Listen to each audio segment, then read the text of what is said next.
this is Radhika Gaur here with the session number 11 of your chapter Carbon and its Compounds. So guys, आज हम Carbon and its Compounds का section number 11 discuss करने वाले हैं, जिनमें हम discuss करने वाले हैं about general study of alkynes. अभी तक हम alkanes और alkenes दोनों के बारे में स्टडी कर चुके हैं, but it's time to study about alkynes. Alkenes जो थे हमारे सैचुरेटेड कंपाउंड्स थे, जबकि जो हमारे एल्कीन्स थे वो अनसैचुरेटेड थे. सेम इज दैट जो एल्काइंस हैं वो भी हमारे अनसैचुरेटेड हाइड्रोकार्बन्स हैं.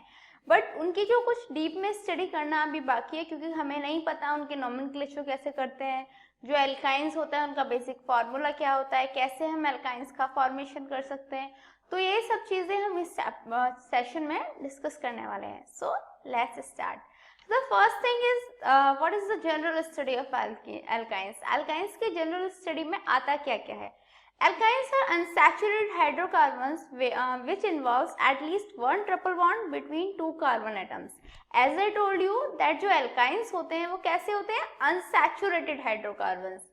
जबकि एल्केन्स थे सैचुरेटेड हाइड्रोकार्बन्स. आपको याद होगा जब मैं हाइड्रोकार्बन्स वाला सेशन डिस्कस कर रही थी तभी मैंने आपको बताया था कि जो एल्केन्स होते हैं वो सैचुरेटेड हाइड्रोकार्बन्स होते हैं. क्यों?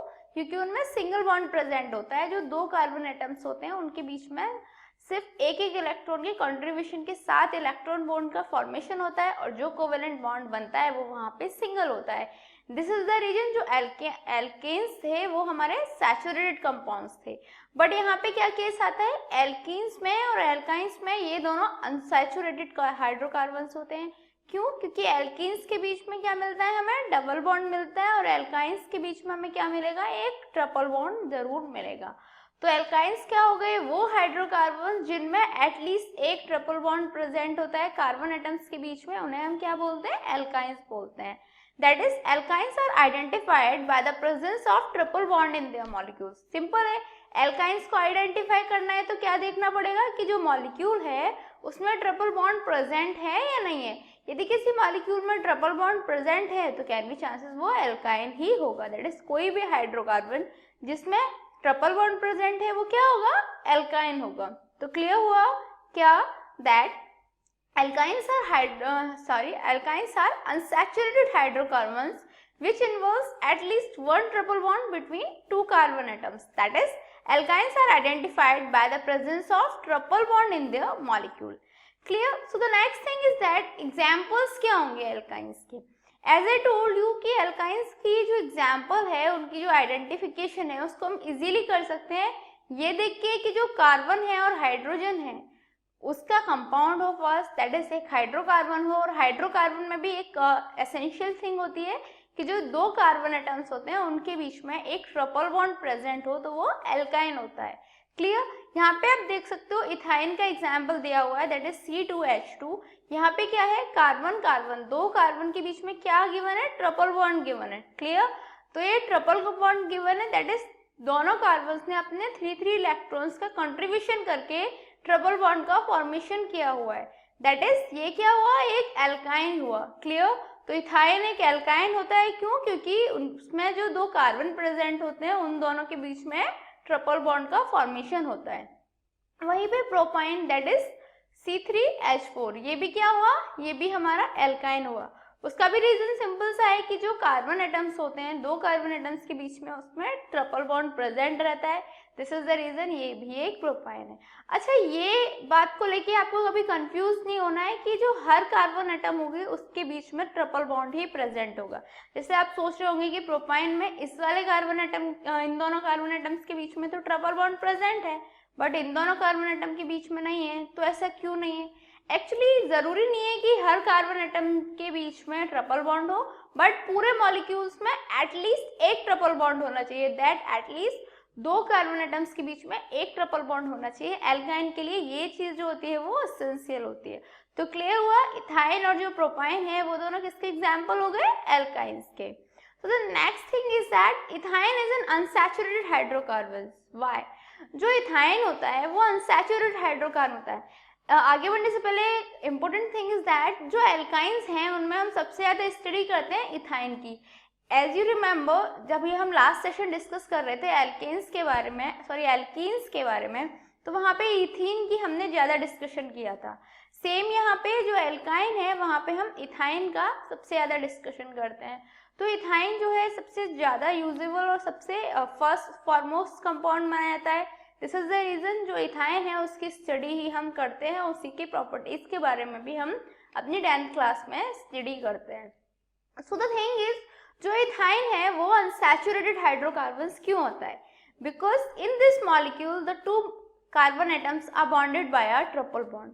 क्यों होता है? क्योंकि इसका जो मॉलिक्यूल होता है, इथाइन का जो मॉलिक्यूल होता है, उसमें क्या होता है, दोनों कार्बन एटम्स कौन से बॉन्ड के थ्रू अटैच्ड रहते हैं? ट्रिपल बॉन्ड के थ्रू। दैट इज जो दोनों कार्बन एटम्स होते हैं वो अपने 3 इलेक्ट्रॉन्स का कंट्रीब्यूशन करके एक बॉन्ड का फॉर्मेशन करते हैं, कोवेलेंट बॉन्ड का फॉर्मेशन करते हैं, जिसे हम ट्रिपल बॉन्ड कहते हैं। तो यहाँ पे आप इसकी स्ट्रक्चर से देख सकते हो कि जो इथाइन है उसका फॉर्मूला होता है C2H2। यहाँ पे आप देख सकते हो दोनों कार्बन के बीच में क्या प्रेजेंट है? Triple bond. तो क्लियर हुआ? सबसे पहली चीज अनसैचुरेटेड इसलिए होता है क्योंकि दोनों कार्बन के बीच में ट्रिपल बॉन्ड प्रेजेंट होता है। And the second thing is that this molecules contains 4 atoms less than the molecule of ethane। ethane क्या था? हमारा सैचुरेटेड हाइड्रोकार्बन था। और इथाइन में क्या होता है, जो हमारा सैचुरेटेड हाइड्रोकार्बन इथेन था उससे 4 जो हाइड्रोजन के नंबर्स हैं वो उसमें कम होते हैं। दैट इज यहाँ पे इथेन का फॉर्मूला आप देखेंगे ये है C2H6, वहीं पे इथाइन का क्या है? C2H2। देखो C जो नंबर ऑफ कार्बन एटम्स है दोनों में 2 है, इक्वल है। बट जब हम हाइड्रोजन के नंबर्स देखेंगे तो यहाँ इथाइन में तो 2 हैं बट इथेन में 6 हैं। दैट इज इथाइन में इथेन के कंपैरिजन में 4 हाइड्रोजन एटम्स कम हैं। क्लियर? तो एक रीजन ये भी होता है that this molecule contains 4 hydrogen atoms less than the molecule of ethane which is a saturated hydrocarbons. तो क्लियर हुआ इथाइन क्यों होता है unsaturated hydrocarbon? First thing is that कि उसके जो 2 कार्बन एटम्स होते हैं उनके बीच में ट्रिपल बॉन्ड प्रेजेंट होता है। और सेकेंड थिंग इज दैट जो इथेन है उसके मॉलिक्यूल से 4 हाइड्रोजन एटम्स कम होते हैं इन case of ethyne. Clear? So the next thing is what is the general formula of alkynes? Alkynes क्या होते हैं, उनके एग्जाम्पल्स, ये वाली चीज तो हमने डिस्कस कर ली। बट अभी बात आती है जो एल्काइंस हैं उनका जनरल फॉर्मूला क्या होता है। उनका जो जनरल फॉर्मूला होता है वो होता है CnH2n-2। CnH2n-2 that is n क्या होंगे यहाँ पे? नंबर ऑफ कार्बन एटम्स, और 2n-2 क्या हो गया? Number of hydrogen atoms. यदि आपको याद हो तो एल्केन का क्या होता था, जो जनरल फॉर्मूला होता था एल्केन का होता था CnH2n+2, एल्कीन का होता था CnH2n, और यहाँ पे एल्काइंस के केस में क्या होता है? CnH2n-2। दैट इज यदि हमें कोई भी कार्बन नंबर गिवन है, दैट इज यदि 4 कार्बन है तो हम हाइड्रोजन की वैल्यू आराम से निकाल लेंगे। कैसे? 4 × 2 दैट इज 8 - 2। क्लियर? तो इजीली हम इस फॉर्मूले को यूज करके हम जो कार्बन्स हैं उनके नंबर के पता हो यदि हमें, तो हम किसी भी हाइड्रोजन का नंबर निकाल सकते हैं। दैट इज जो मॉलिक्यूल उन कार्बन नंबर से बनेगा उसका फॉर्मूला निकाल सकते हैं। इंटरप्रिटेशन के लिए आप देख सकते हो। बट द फर्स्ट थिंग जो है, इससे पहले मैं आपको क्लियर करना चाहूंगी that the molecular formula of the first member of alkyne family is ethyne. अभी आप सोच रहे होंगे कि एल्काइन का जो फर्स्ट फार्मूला होता है, फर्स्ट मॉलिक्यूलर मतलब आई मीन टू से फर्स्ट मेंबर होता है, उसका मॉलिक्यूलर फार्मूला इथाइन क्यों होता है? दैट इज वो C2H2 ही क्यों होता है, मिथाइन क्यों नहीं होता? उसका एक सिंपल सा रीजन है।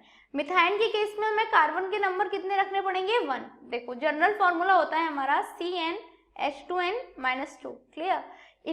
मिथाइन के केस में मिथाइन के केस में आपको कार्बन के नंबर 1 रखना पड़ेगा। क्लियर? तो n इज इक्वल टू जब हम 1 रखेंगे तो हाइड्रोजन के नंबर कितने हो जाएंगे? 2n-2 that is 2 × 1 - 2 2 1 2 -2 is equal to 0। That is hydrogen के नंबर 0 हो जाएंगे तो कोई हाइड्रोकार्बन का फॉर्मेशन होगा ही नहीं। दिस इज द रीजन जो मिथाइन है वो एग्जिस्ट नहीं करता। और फर्स्ट मेंबर क्या होता है एल्काइन फैमिली का? Ethyne. Clear? So the next thing is जो हमारे एल्काइंस हैं उनका नॉमेनक्लेचर हम कैसे करते हैं। The number of carbon atoms in the longest chain containing triple bond is counted. सबसे पहले एज आई टोल्ड यू कि IUPAC करते टाइम हम सबसे फर्स्ट चीज यही देखते हैं नॉर्मली कि जो लॉन्गेस्ट चेन है कार्बन एटम्स की वो कौन सी है।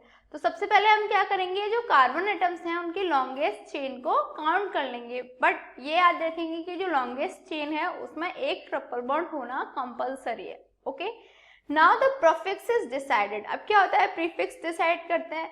प्रीफिक्स किसके बेसिस पे करेंगे, कितने कार्बन नंबर्स प्रेजेंट हैं, and then the suffix yne is added to get the name of the alkyne.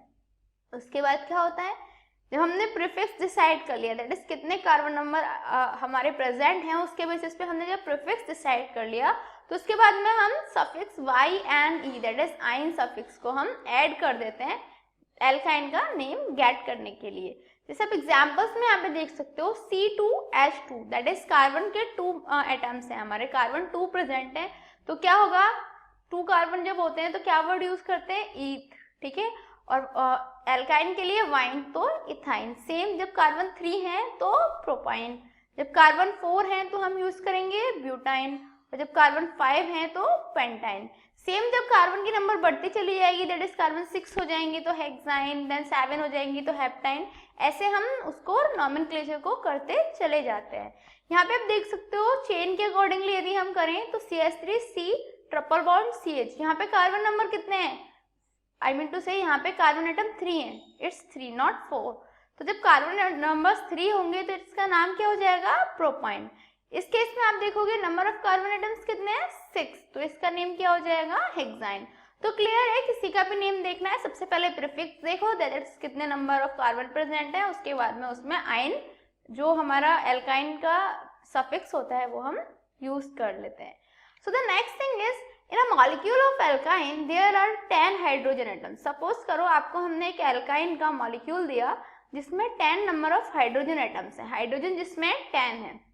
What is the number of carbon atoms in the molecule and what is its molecular formula? अभी आपको बताना है कि इसमें carbon numbers कितने present होंगे, carbon atoms के number कितने होंगे, और जो ये कंपाउंड होगा, ये मॉलिक्यूल होगा, इसका मॉलिक्यूलर फार्मूला क्या होगा। अभी देखो नॉर्मली आपको यदि कार्बन के नंबर पता होते तो आप हाइड्रोजन के इजीली निकाल सकते थे, that is H is equal to हो जाता है 2n माइनस का 2, बट यहाँ पे कैसे आपको हमने उल्टा कर दिया, दैट इज हाइड्रोजन के नंबर दे दिए, अब आपको कार्बन के नंबर निकालने हैं, तो इट्स नॉट सो टिपिकल। आपको क्या करना है, हाइड्रोजन के नंबर्स निकालने के लिए हम यूज करते हैं 2n माइनस 2, तो इज इक्वल टू रख लेंगे हम 10, क्योंकि 10 हाइड्रोजन नंबर्स हैं हमारे पास। कार्बन के नंबर्स कितने हो जाएंगे, n, तो क्या होगा, यहाँ पे जब वैल्यू रखेंगे इसमें 2n minus 2 is equal to 10 से n की वैल्यू निकालेंगे तो क्या आएगी, 10 plus 2 upon 2 that is 12 upon 2, तो ये सॉल्व आउट करके कितना आ जाएगा, 6। दैट इज जब 10 हाइड्रोजन प्रेजेंट होंगे किसी एल्काइन के फॉर्मूले में तो कार्बन नंबर कितने प्रेजेंट होंगे, 6। तो क्लियर हुआ, क्या मॉलिक्यूलर फॉर्मूला हो जाएगा, C6H10। Clear. So the next thing is structural formula and molecular model of ethyne. जो इथाइन होता है उसका स्ट्रक्चरल फॉर्मूला हम कैसे बना सकते हैं। एक्चुअली यहाँ पे आप देख सकते हो इलेक्ट्रॉन डॉट स्ट्रक्चर दी हुई है और यहाँ पे ग्राफिकल स्ट्रक्चरल फॉर्मूला दिया हुआ है। जो इलेक्ट्रॉन डॉट स्ट्रक्चरल फॉर्मूला है उसका आप ऐसे देख सकते हो कि कार्बन कार्बन के बीच में 3 इलेक्ट्रॉन्स का कंट्रीब्यूशन होता है और यहाँ पे हाइड्रोजन कार्बन के बीच में सिंगल बॉन्ड लगता है जहाँ पे एक इलेक्ट्रॉन हाइड्रोजन कंट्रीब्यूट करता है और एक इलेक्ट्रॉन कार्बन कंट्रीब्यूट करता है। सेम ग्राफिकल स्ट्रक्चर में आप क्लियर से देख ही सकते हो कि कार्बन कार्बन के बीच में ट्रिपल बॉन्ड प्रेजेंट होता है, वहीं पे कार्बन हाइड्रोजन के बीच में सिंगल बॉन्ड प्रेजेंट रहता है in case of ethyne. Clear. So the next thing is that what are the physical properties of ethyne. जो इथाइन है उसकी फिजिकल प्रॉपर्टीज क्या है। First, ethyne is a colourless gas. Ethyne कैसी होती है, एक कलरलेस गैस होती है। It is slightly soluble in water but highly soluble in organic solvents like acetone and alcohol. ये क्या करती है, वाटर में स्लाइटली सॉल्युबल होती है, दैट इज वाटर में ये प्रॉपरली सॉल्युबल नहीं रहती, बट जितने भी हमारे ऑर्गेनिक सॉल्वेंट्स होते हैं जैसे एसीटोन हुआ, अल्कोहल हुआ, उनमें ये हाईली सॉल्युबल होती है। And also ethyne is lighter than air. जो इथाइन होती है वो एयर से लाइटर होती है। Also ethyne is a poisonous gas and highly explosive. Ethyne क्या होती है, एक पॉइजनस गैस होती है और एक हाईली एक्सप्लोसिव गैस होती है। Also with that ethyne smells like garlic. जो इथाइन है वो किसकी तरह स्मेल करती है, गार्लिक की तरह, because of the presence of impurities. जब इथाइन में इम्प्योरिटीज प्रेजेंट रहती हैं तो वो किसकी तरह स्मेल करती है, like garlic. So the next thing is what are the uses of ethyne. Ethyne की प्रॉपर्टीज हो गई, उसके फॉर्मूले हो गए, उसकी स्ट्रक्चर हो गई, बट बात आती है जो इथाइन है उसके यूजेस क्या होंगे। Ethyne is widely used for welding and cutting steel. जो इथाइल है उसका हम यूज किस लिए करते हैं, जो स्टील है उसकी वेल्डिंग करने के लिए, उसकी कटिंग करने के लिए, because of high flame temperature produced when it Burns in oxygen. ये जो चीज है, ये जो रिएक्शन है, इसे हम जब डिस्कस करेंगे about chemical properties of ethyne, वहां पे इसको डिटेल में पढ़ेंगे। बट मेन चीज ये है क्योंकि ऑक्सीजन के टाइम पे एक्सोथर्मिक रिएक्शन होती है, काफी हीट प्रोड्यूस करती है। दिस इज द रीजन जो इथाइन है उसे हम वेल्डिंग में और स्टील की कटिंग में यूज करते हैं। Also, ethane is used for illuminating purpose in specially designed burners because it burns with a luminous flame. जो इथाइन है वो ल्यूमिनस फ्लेम की तरह बर्न करती है, ल्यूमिनस फ्लेम के साथ बर्न करती है। दिस इज द रीजन हम उसे इल्यूमिनेटिंग पर्पस के लिए काफी सारे स्पेशल डिजाइन बर्नर्स में यूज करते हैं। So it's a time for your challenging question mark and today's question is write the name of next homologue of ethyne. Ethyne के नेक्स्ट होमोलॉग का नेम बताना है आपको and your time to start now. 1 2 3 4 5 time's up. So have you answered this in your mind? Let's check out. First thing is that obviously आपको नहीं पता होगा homologue क्या होता है। This is the reason मैंने आपको इस सेशन में ये क्वेश्चन रखा है। होमोलॉग क्या होते हैं ये अभी हम नेक्स्ट सेशंस में डिस्कस करेंगे, बट अभी शॉर्ट में आप ये समझ लीजिए, यदि फर्स्ट मेंबर से जब हम सेकंड मेंबर बनाते हैं तो उसमें CH2 यूनिट का डिफरेंस आ जाता है। वो जो सीरीज होती है, जिस सीरीज में हम कंपाउंड्स का फॉर्मेशन करते चले जाते हैं, मॉलिक्यूल्स का फॉर्मेशन करते चले जाते हैं, उसी को होमोलॉगस सीरीज कहते हैं। और जो हर मेंबर होता है उसे उसको होमोलॉग कहते हैं। जैसे एल्केन में यदि हम देखेंगे तो इथेन, मीथेन, इथेन, प्रोपेन ऐसे चलेगा। सेम एल्कीन में इथीन, प्रोपीन, ब्यूटीन ऐसे करके सीरीज चलेगी। सेम एल्काइन में कैसे चलेगी, इथाइन, प्रोपाइन, ब्यूटाइन ऐसे करके सीरीज चलते जाती है और हर मेंबर एक दूसरे से CH2 यूनिट से डिफरेंशिएट करता है। तो नेक्स्ट होमोलॉग क्या हो जाएगा, C2H2 में। C2H2 में जब हम CH2 को प्लस करेंगे, क्योंकि मैंने बताया CH2 यूनिट का डिफरेंस रहता है, तो क्या होगा C3, दैट इज क्योंकि C2 यहाँ पे 1, तो टोटल क्या हो जाएगा C3। सेम यहाँ पे H2 एंड H2 इधर 2 2 4 हो गए, तो इधर 4, तो क्या हो जाएगा next homologue of C2H2 will be C3H4। So what did we learn today? आज हमने क्या पढ़ा, एल्काइंस की जनरल स्टडी करी, क्यों हम इथाइन को अनसैचुरेटेड मानते हैं, हमने ये वाली बात पढ़ी। हमने इथाइन के बारे में काफी पढ़ा, उसकी प्रॉपर्टीज पढ़ी, उसके यूजेस पढ़े, अलॉन्ग विद दैट उसके स्ट्रक्चर्स पढ़े और एल्काइन के जनरल फॉर्मूलेज भी पढ़े। In next session we are gonna discuss about properties of alkynes. Till then, good luck.